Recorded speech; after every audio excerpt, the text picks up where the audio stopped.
నాగ చైతన్య శోభిత marriage పైన వేణుస్వామి తన జ్యోతిష్యం చెప్పడం జరిగింది. దీనిపైన పలు వివాదాలు కూడా వచ్చేసాయి.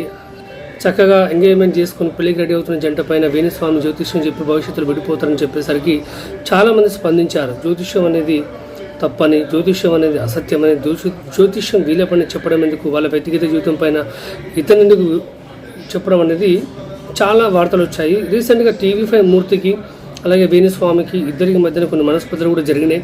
ఒకరినొకరు అనుకున్నారు కూడా. అయితే వేణుస్వామి చెప్పిన ఆరోపణ ఏంటంటే మూర్తి గారు 5 కోట్ల రూపాయలు తనకి ఇవ్వజూపారని చెప్పేసి ఎన్నో ఆరోపణలు వచ్చాయి. అయితే వేణుస్వామి తన పైన అసత్య ఆరోపణ చేశాడని, తన ఇంటిగ్రిటీ అలాగే తన పేరు ప్రఖ్యాతులు అలాగే తనకి చెడ్డ పేరు తీసుకొచ్చే విధంగా వేణుస్వామి వాక్యాలు ఉన్నాయని చెప్పేసి అతని పైన జూబ్లీహిల్స్ పోలీస్ స్టేషన్లో పోలీస్ కంప్లైంట్ ఇవ్వడం జరిగింది. సో తదుపరి ఏం జరుగుతుందో మనం చూద్దాం.